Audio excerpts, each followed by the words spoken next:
ela me falou uma frase que mudou minha vida, que ela falou: você já trabalhou com espelho? Porque espelho, ele é na negação daquilo que ele tá refletindo uma outra coisa. E isso, eu vou deixar aqui como spoiler, isso mudou muito o caminho da coleção, assim.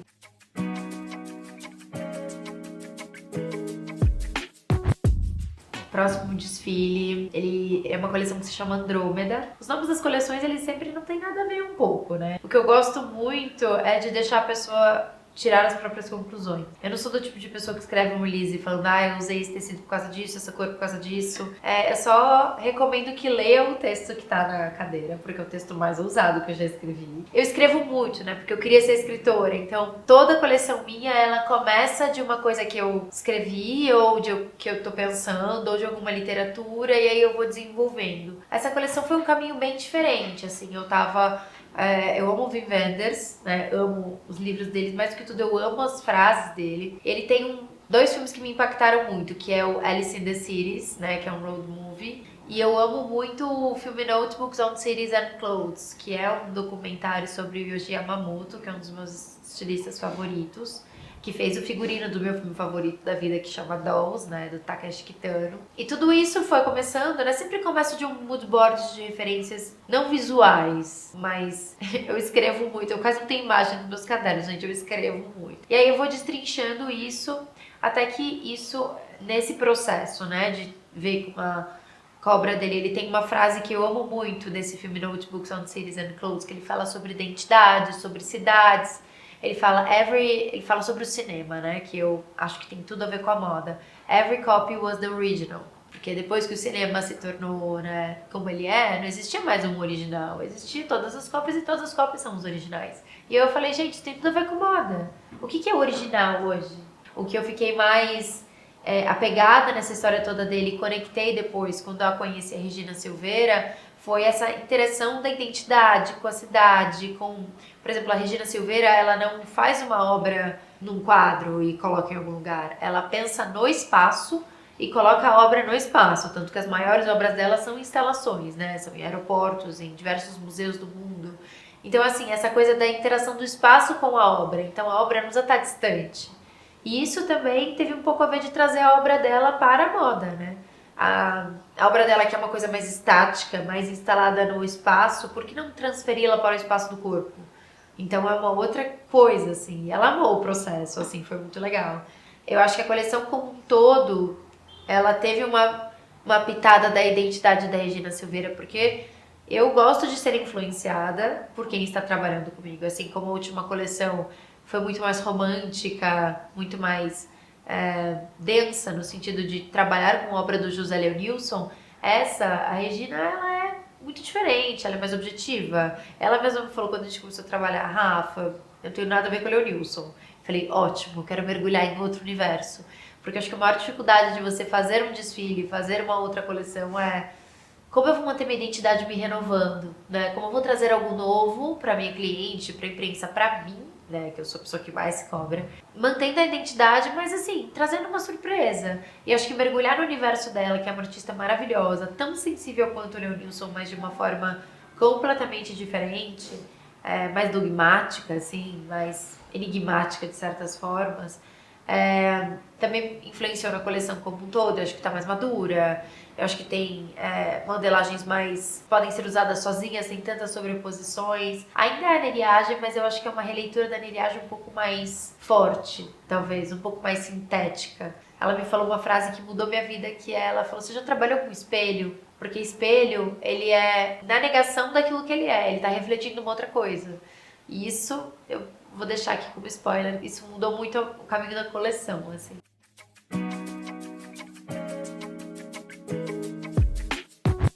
E a Neriage, ela começou... Neriage é o nome do meu trabalho de conclusão de curso, né? Que na verdade é Neriage, o nome japonês de cerâmicas. Então eu mergulhei na história da cerâmica, do mármore, da construção de roupas com texturas. E pra mim era aquilo que eu queria fazer da vida. Eu queria contar histórias através de roupas, né? Até porque eu já comentei com você, né? Eu queria ser escritora. Mesmo antes da pandemia já era um desafio, porque...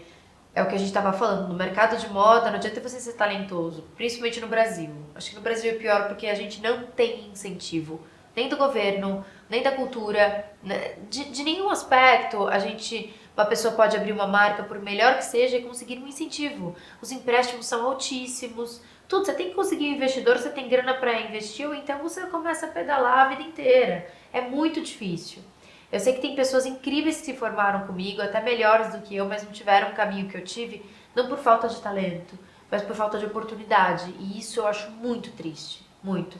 Por isso que cada vez mais eu tento dar oportunidade para as pessoas trabalharem comigo, começarem, verem como é, porque eu acho que é só realmente vendo pra gente conseguir entender.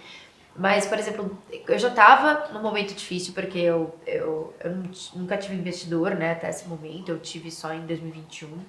Então, pensa, de 2017 até 2021, eu batalhei com o que eu tinha. Minha família é incrível, sempre me apoiou, mas nunca teve dinheiro para investir na minha empresa. E a gente sabe que necessita. Então, eu conseguia como dava, eu sempre, assim, eu tenho um agradecimento gigante à minha equipe. Nessa época eu trabalhava sozinha, né? Eram só colaboradores. Mas eu digo que o maior ouro da minha vida não é qualquer dinheiro, não é qualquer coleção que eu tenha feito, mas são as relações que eu fiz. Né? Eu trabalhei na Harper's Bazaar, eu trabalhei na Uma, eu fui conhecendo pessoas e essas pessoas me colocaram onde eu tô. Todo mundo foi me ajudando. E acho que se eu tivesse que deixar um conselho, no geral, seria tenha boas relações. Não lá é contato, networking. Eu não gosto nem dessa palavra. Relações. Pessoas que você pode contar. Pessoas que você ajuda e podem te ajudar. Eu nunca pensei que eu fosse ter a ajuda de pessoas que eu tenho hoje, que eu conheci anos atrás na minha vida. E isso fez o que eu sou. Não foi dinheiro em primeiro momento, não foi sei lá, um milagre. Então, assim, a minha vida sempre foi baseada nisso. E é claro, né, 2020, quando começou a pandemia, não só a minha marca, como todas as outras, sofreram interrupções. Eu lembro que eu tava há um mês do São Paulo Fashion Week, eu tinha acabado de entrar no São Paulo Fashion Week. E tava com a coleção pronta, né, que pra mim era um investimento de vida, né, ainda é, cada coleção é um grande investimento. E imagina a minha frustração quando a gente achava que ia ser 4 semanas, né, tipo, não, vai ter que ser mês que vem o São Paulo Fashion Week, coitada. Foi assim, eu fiquei sozinha, né? Porque eu tinha a Priscila que me ajudava, que era meu braço direito, que era minha amiga. A Priscila mesmo arrumou um outro emprego e eu fiquei completamente sozinha. Um ateliêzinho que a gente tinha acabado de reformar, de 40 metros quadrados. E aí teve uma coisa linda que aconteceu, nem faz parte da pergunta, mas eu quero contar. Teve uma cliente, por isso que eu digo das relações, que me ligou e falou: você deve estar passando por uma barra, posso ir no seu ateliê e te ajudar? Eu compro um pouco do estoque que você tiver.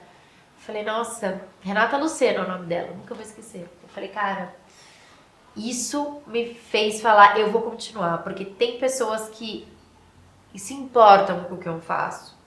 E eu acho que foram essas relações que me mantiveram, assim.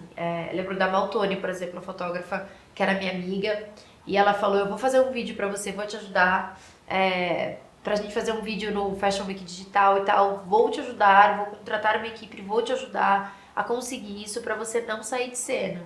E foi graças a essas ajudas que eu me mantive, porque senão eu teria fechado, não vou mentir. Só que eu acho que é o que manteve a minha empresa, assim. Então eu posso dizer que com todos os meus desafios eu tive muita sorte, de novo, pelas pessoas que eu me conectei. Porque se não fosse pelas pessoas, eu não estaria aqui.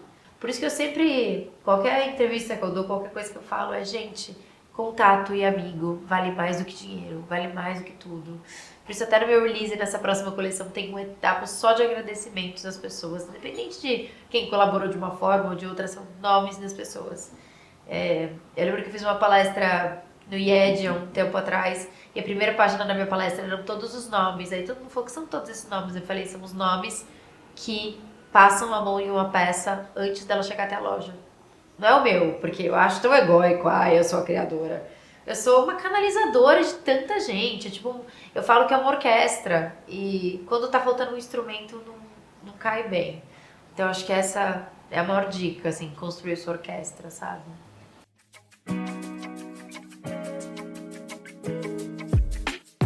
Olha, eu acho que é muito difícil, assim, muito relativo, porque sempre converso com meus colegas, né, que são estilistas, que estão à frente de marcas, que é muito complicado ser estilista, né, ser criador de uma roupa autoral e você ter um resultado, ter uma estabilidade. Na verdade, estabilidade no mundo da moda e da criação é uma ilusão, né, a gente tá sempre naquele furacão de acontecimentos, de momentos excelentes, assim como momentos difíceis. Eu acho que isso também faz parte da vida do criador, né? Eu acho que esses altos e baixos, esses desafios constantes.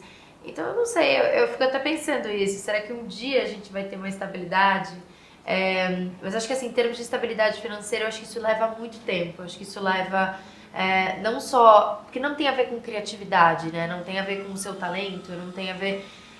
São muitos fatores, são os seus contatos, a sua fidelidade com o cliente, é também o momento econômico mundial, então são tantos fatores internos e externos que eu acho difícil dizer, assim, por exemplo, a Neriage ainda está numa fase de investimento, porque o tipo de produto que eu gosto de fazer e que eu acredito não é enganar o cliente. Eu não vou vender uma peça por mais caro do que eu acho que ela vale, ou eu não vou deixar de fazer etapas que eu sei que vão custar muito mais caro para o produto e eu vou ganhar menos, porque eu quero justamente isso, fidelizar o cliente.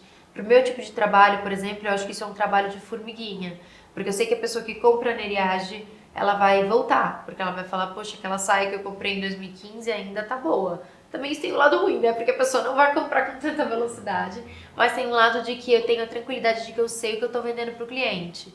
E só que é óbvio que isso leva muito mais tempo. Se eu tivesse, né, vendendo uma roupa que eu pago barato para fazer, fazendo com diversos pilares contestáveis e vendesse por um preço mais caro, eu já estaria com uma estabilidade tranquilamente. Agora, eu sempre até converso muito com o Iron da Missy sobre isso. Fazer de um jeito correto no Brasil é pra poucos, é difícil. E precisa de muito punch, assim, não de resistência, mas financeiro mesmo, né? A gente é muito investimento na frente para depois colher. A colheita, ela vem justamente depois que entra a fidelidade do cliente. Então a pessoa vai falar, ela tá aí há um tempo, eu sei que o trabalho dela é confiável, eu sei que ela tem pilares corretos de produção, e aí depois de um tempo ele começa a retornar. Então eu acho que é um processo longo.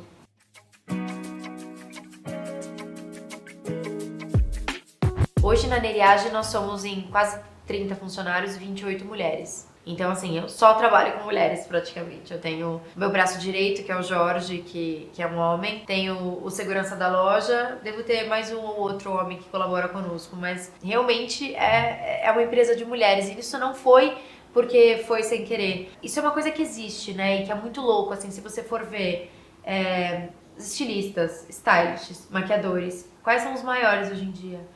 Eu sei te dizer o nome de vários homens, poucas mulheres. E eu não tô tirando o mérito desses homens, tá? Eu acho que tem profissionais incríveis em todas as áreas que são homens.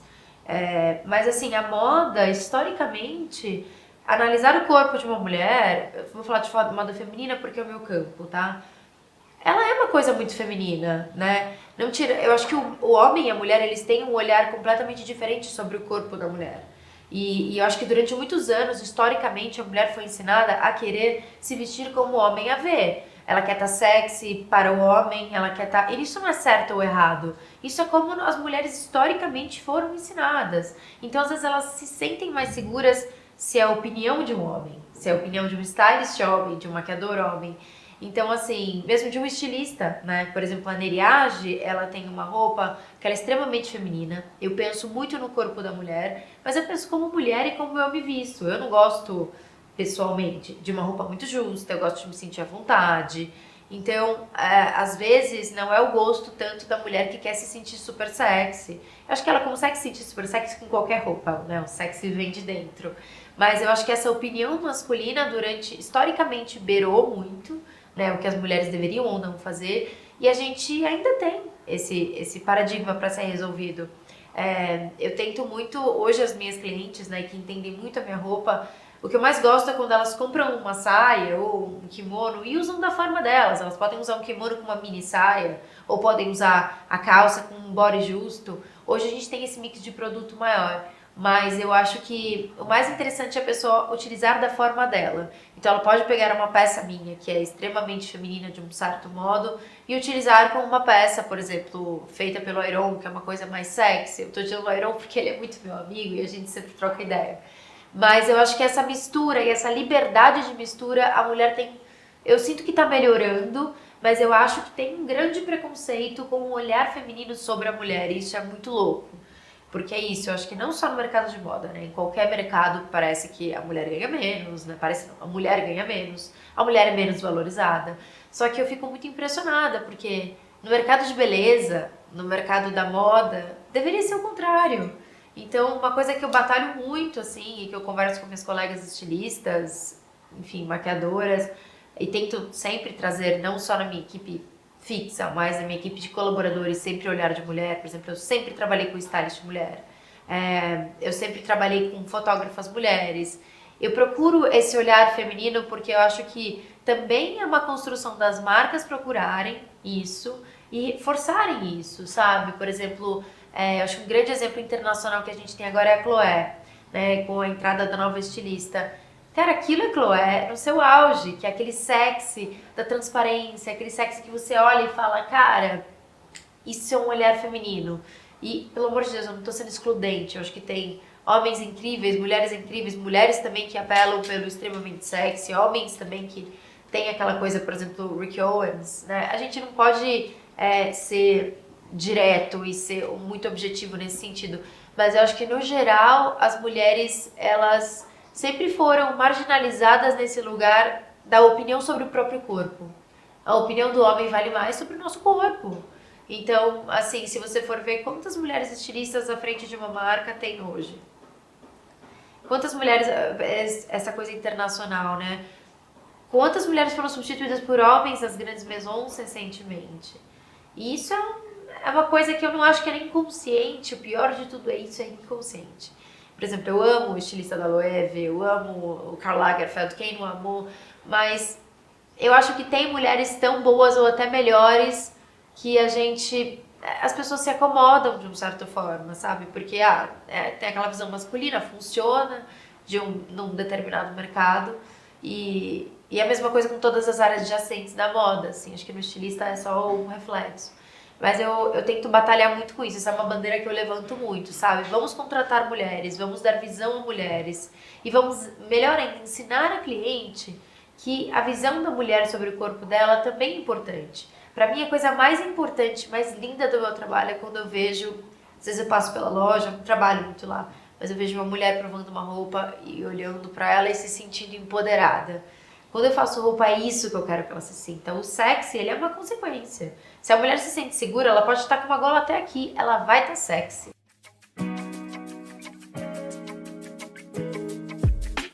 Olha, eu vou ser bem sincera, a gente não atua muito no online, a gente tá crescendo no online agora, mas eu sinto que a roupa da Neriage, se você vê, por exemplo, se você vê essa saia ali fotografada, cara, a nossa roupa ela tem uma coisa do acabamento, ela tem uma coisa da vira, ela tem uma coisa de quando você veste, ela tem um caimento especial, ela tem um peso, tanto que muita gente que não conhece a Neriage presencialmente, né, nunca viu a roupa, e entra na loja e fala, nossa, é outra coisa. Então, a loja foi o nosso primeiro passo, assim, de investimento. Quando a gente sentou e falou o que a gente vai fazer com a Nereage, vamos abrir uma loja física. Mas não uma loja física, uma loja pequenininha. Eu quero abrir uma loja que seja uma experiência. Então, assim, tudo naquela loja foi desenvolvido. O mobiliário foi desenhado, que ele é integrado. A pintura foi feita com terra-cor, que são os pigmentos naturais. A fachada da loja é uma textura exclusiva desenvolvida pra gente, plissada. Então, eu queria que a pessoa, ao conhecer a Neriage, porque antes disso a Neriage era um ateliê praticamente sob medida. A gente já tinha feito São Paulo Fashion Week, mas era um ateliê. É diferente, no momento que você tem uma loja, muda tudo. Você tem uma equipe dedicada, você tem um fluxo de vendas maior. Mas eu acho que o mais importante foi isso, as pessoas verem a roupa. Porque as pessoas viam em desfile, que não é ver, né? Aí as pessoas podem, eu gosto muito das pessoas, independente de elas poderem comprar ou não, várias pessoas, vários estudantes entram na loja, entram, pegam, sentem, porque eu penso muito na roupa, assim, eu faço muita moulagem, né? Eu não gosto muito do 2D, eu gosto do 3D. Então eu acho que quando você pega, você prova uma roupa, você vê que tem um detalhe atrás, que tem um caimento específico, a gente faz todo o serviço de ajuste sob medida dentro da loja. Então, por exemplo, você chega na loja, você quer um tamanho 54, não tem. Tem até o 48, geralmente em linha. A gente tira as medidas e faz pra pessoa a peça que ela quer. Ou, sei lá, ela quer um tamanho 34, ela é muito pequena e a gente só tem a partir do 36. A gente faz sob as medidas dela. Então, esse serviço da loja, pelo meu tipo de roupa, o contato com a cliente, a gente faz muita noiva vai lá que quer casar de neriagem. Então a gente às vezes faz uma roupa exclusiva, eu não tô fazendo 100% exclusivo nesse momento. A pessoa vai lá, escolhe a peça, a gente faz nas medidas dela, ou faz com um detalhe diferente. Mas isso é tão legal porque a gente sente a cliente saindo da loja com aquilo que ela quer. E na Neriage tem uma coisa que não é uma compra impulsiva, né? Não é tipo, ai meu Deus, tá no site, tá no sale, eu vou comprar. A gente quase não faz sale e a nossa compra, ela é muito... A gente tem vendedoras maravilhosas, né? Como a gente tava falando agora. Que elas vestem a camisa da empresa, mas mais do que tudo elas conhecem a história da Neriage. Eu faço textos gigantes sobre cada coleção, tudo tem uma justificativa, então elas apresentam para as clientes. Então eu acho que esse atendimento presencial, essa coisa em loja, ela é a essência da minha empresa. Se eu tivesse que falar para você que quer fechar uma loja ou quer fechar o site, eu fecharia o site. Eu sou meio contra-corrente dessa geração do online, sabe? Mas acho que tem a ver com o meu tipo de roupa também. Eu acho que a gente vende online e tudo mais, mas eu acho que a pessoa indo na loja é outra história. Eu quero que ela tenha experiência na Neriage, sabe? Eu acho que isso é muito importante. Oi, eu sou a Rafaela Caniello, sou diretora criativa da Neriage.